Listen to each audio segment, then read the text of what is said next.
Okay, so gagawa tayo ng DIY buttons hole. So wala kasi tayong machine, kaya ang gagawin po natin ay DIY. Magiging ganito po siya. Ayan. So paano nga ba gumawa ng DIY na buttons hole? Ayan. So una, magkakat lang muna po kayo ng ganito. Yung tamang-tama lang na lulusot yung daliri. And then, yung mga excess na mga himulmol, tanggalin nyo po. Ayan. Nakikita ba? Yung mga excess himulmol, alisin. Ganyan. Para hindi siya pasabit-sabit at para hindi siya papangit. Okay. Ngayon, ang gagawin natin ganito ha. Ganito. Buttons hole. Ayan. Ayan po yung tinatawag na DIY buttons hole. Ayan. So, ngayon, ang gagawin nyo, isang lang ha. Ito po, isang sinulit lang. Isang ganito lang. Buhulan nyo. Pasok ka dito sa ilalim, mga ganyan. And then, lalagay mo dito, paganyan lang. Dahan-dahan lang kayo kasi natutusok ang daliri. Toink, ayan. Ganun lang ang gagawin nyo. Sunod-sunod lang yan. Kung saan mo tinusok yung kabila, doon mo din tusok yung isa. So, hindi ko nakikita, kaya ano po tayo, mag-iilaw. Nakikita nyo ba? Parang malabo. Yan po siya. Pagka kasi gumamit ako ng ilaw, parang malabo siya. Pero pagka walang ilaw, malinaw siya sa video. Susunod-sunurin nyo lang. Tapos, iwasan lang na mabuhol-buhol. Kasi nga,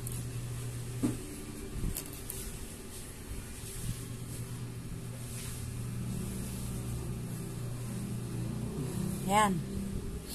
Nakikita po. Ay, nako. Okay. Sunod-sunod lang natin, guys. Ayan na.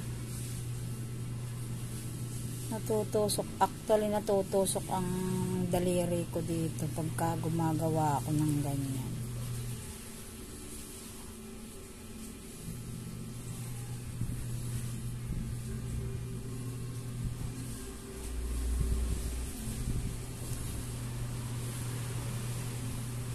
So, sunod-sunod din lang. Paikot mo gagawin to. Paikot-ikot.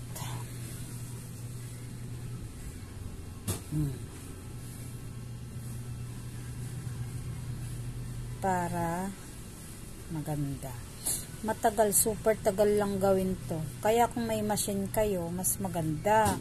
Kaso lang po, dahil wala tayong machine, ito yung tinatawag nilang uhales. Ayan. Uhales sa Tagalog. O sa mga ano pong tawag dito? Sa mga tatahi, ang tawag po nila ay uhales. Ayan. Super tagal lang po gumawa nito. Super tagal. Kasi, talagang mano-mano. Mahal kasi ng machine nito. Actually, mahal ang machine. Ay kaso kung hindi ka naman pagawaan ng school uniform or wala ka namang kontratang malaki, wala ka namang tag dito, wala ka namang nakukuhang project sa mga schools or anything, o kaya naman ay apakahirap pa namang ginagawa. Grabe. Pero Pag sanay ka na, gaganda din yung gawa mo.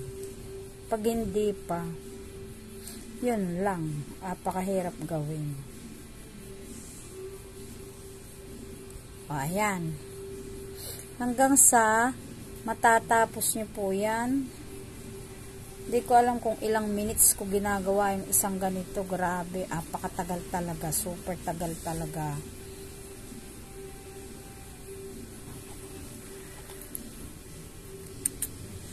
Mga 10 to 15 minutes siguro. Nakaka 5 minutes na agad tayo. Siguro sa isang ganito, super tagal talaga mga mami. Ayan o. Pero ganda na niya, no?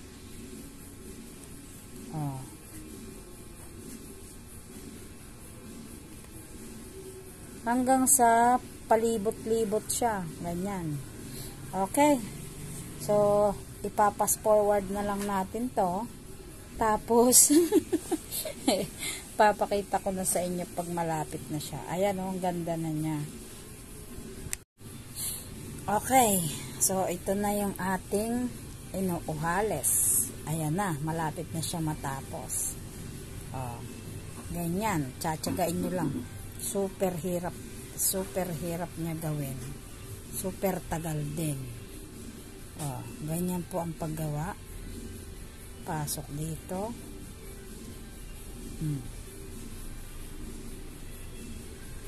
Ayan.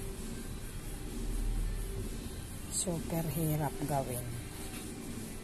Super hirap lang talaga niya gawin kasi mano-mano. Pero siguro mga 20 minutes pag hindi ka masyado sanay. Ako kasi sa araw-araw na ginagawa ko, medyo nasasanay na ako. Kanya lang, ayan, hindi pa rin super bilis. Hindi pa rin super bilis kasi super mahirap talaga gawin. Ganyan siya. Pagka may mga pahamba-hamba lang na mga sinulit, ganyan. Yun yung mga himo-himol-mol. Ganyan lang siya. Malapit na siya matapos. Diba? Oops. Dahan-dahan nyo lang po kasi nagbubuhol siya dito. Mabilis siya magbuhol dahil sa siya, nag-iisa lang.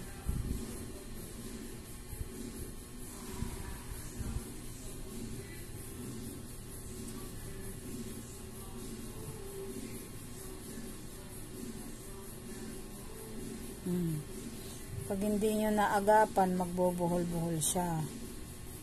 Ayan kagaya ng nangyari dito.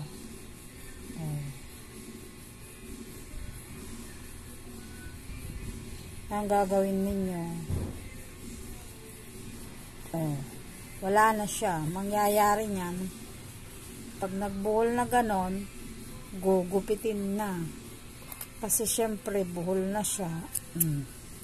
Gugupitin na siya. Babalik ka niyan. Yan. Pati ito, gugupitin mo na. Yan. Ganyan na siya, Tapos, bubuhulan mo ulit dito sa ilalim para maging babalik siya. Okay. So, ganyan ulit.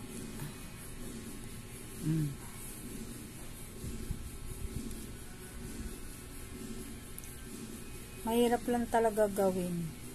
Pero pagka sumanay-sanay na, ay di magkakaroon na ng 8, anong tawag dito? Mga 10 to 15 minutes sa isang ganito. Kaya ako, pag tumanggap po ako ng tahi, hindi ko pinamamadali. Kasi sobrang hirap mag-uhales. Pero yung iba talaga nagmamadali sila, hindi ko tinatanggap. Bibigyan nyo po ng time kasi sobrang ano to eh. Oh. Ayan siya oh. Ayan, tapos na siya.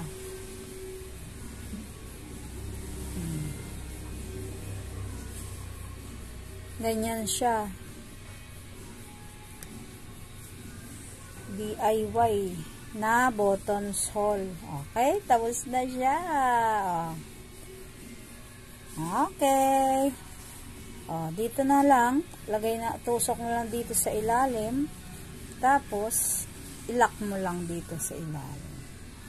Yan. Okay.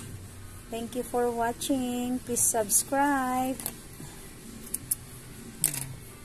Ayan lang mga mami ang ating buttons hole. Ganyan siya. 2, 3, 4. Diba? Yan po ang tinatawag na DIY buttons hole.